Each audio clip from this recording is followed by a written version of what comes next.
and welcome to the very first episode of Eat Your Kimchi. I'm your host, Martina.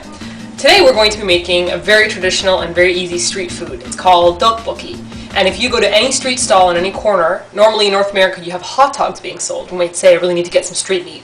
Here in Korea we say, I need to get me some Ddeokbokki. And Ddeokbokki is awesome. It's basically like a rice cake that's been formed from a rice paste, like glutinous, and they chop it up and they roll it, all these other things, and they're little rice sticks, and they're cooked in a hot pepper paste. So today I'm going to show you how to make that. But first, your ingredients. So the main ingredients, the first thing you're going to need is Ddeokbokki. Now this isn't what Ddeokbokki normally looks like. This is star shapes, there's hearts in here, and there's other cool little things. The reason we got this one was we thought it was really pretty for the show. But I will show you later on a picture of what normal Ddeokbokki looks like. It kind of just looks like a log that's been cut. But this is specialty Ddeokbokki. This is going to cost you between 2,000 won and 3,500 won. So roughly $2 to $3.50, which is pretty darn cheap for a meal. And something like this will well feed 2 people. In fact, usually we have leftovers. And if you see my husband, he's a big guy. So leftovers from this little package means you're serving at least 3 people. Okay, the next ingredient, gigantic green onions. Sure, they may not have these type in North America, but any type of green onion will suffice. Basically, I usually use one of these, and so I guess in North America you're going to need probably an entire full stock of all of them, which is going to set you back usually about 79 cents. And the last big main ingredient is going to be fish cakes. Not everyone's a big fan of fish cakes. Simon and I happen to really enjoy them. Basically, it's just a polak that's been crushed, and it's just been mashed together to form kind of a little rectangle here. And this is used for kimbap, it's used for spaghetti, it's used for everything you can think of. And ours, this is my favorite. It comes with, it's a vegetable fish cake, so it has carrot and it has green onion already inside of it. And you're just going to slice this up. This goes for around, Simon? $3. $3. And this is for a 3-pack. So each pack comes with about 4 times 3. So you're looking at about 12 slices, and this will last you for a long time. Okay, on to the spices. The most important ingredient is going to be hot red pepper paste, also known as gochujang paste. Now this is basically just a paste that's been reduced down. So you can see it's very thick, very sticky. And basically it's just, it's going to be the entire brunt of the entire meal because it's very, very spicy. And when everything reduces down, this is going to be the major taste. The second major taste is going to be also another hot flavor. This is hot pepper powder. So from here it kind of looks like chili powder or paprika or something like that, but it isn't. It's really just kind of like a crushed hot chili. Then we just have some basics. I've got some salt, got some pepper, and the last ingredient, you're not going to need a lot of this, this is just soy sauce. So any type of soy sauce should be able to do for that because you'll need a little bit of it to go around. So that's about it. Let's get cooking. So what I've done is I've boiled, or began to boil, about 2 cups of water. Now, this can depend on how thick you like your Ddeokbokki. So I happen to like my Ddeokbokki to be a bit thick. I like the sauce to kind of get stuck and kind of roll off. Almost like the consistency of a thick soup, like a butternut squash soup. But some people like their Ddeokbokki kind of watery. So if you like your Ddeokbokki watery, almost like an actual soup sauce, then you want to go for maybe 2.5 to 3 cups of water. But like I said, personally, I like mine to simmer down and become a little bit thicker. So I have 2 cups of water here boiling away. In the meantime, I cut up about 1 cup of green onions.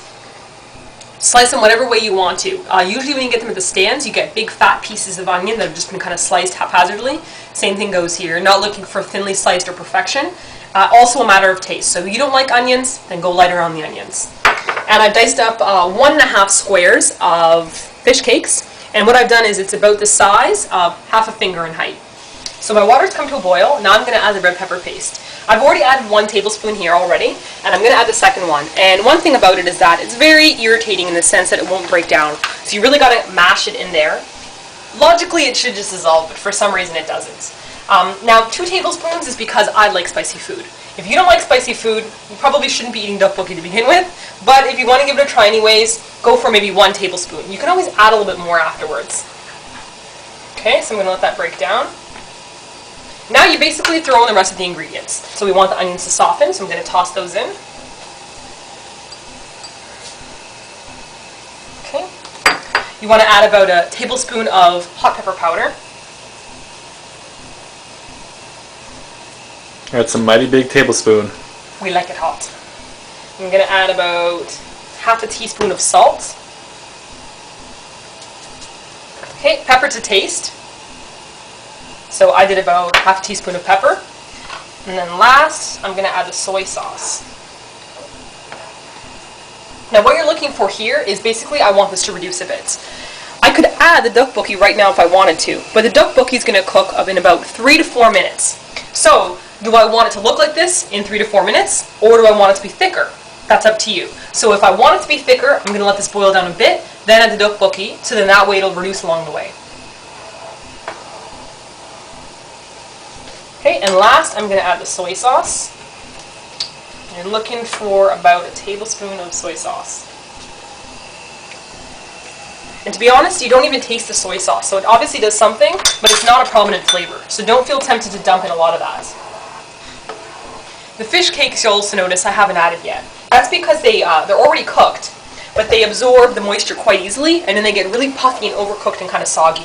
So you can either toss those in at the last minute, you could put them in on top, like even when everything's cooked, or if you want it to be really, really soft, you can toss it in now.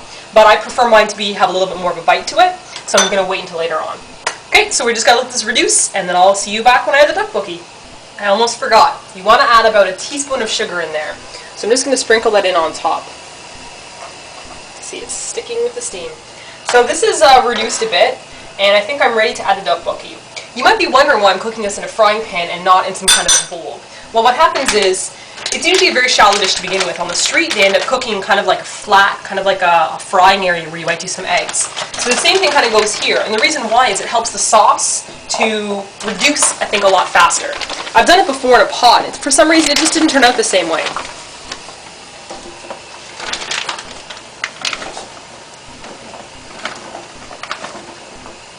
Okay, in we go. So you want to make sure the tteokbokki is completely submerged in the hot sauce. And this is going to take about 3 minutes or so to cook down. And the consistency for the sauce, like I said, is up to you.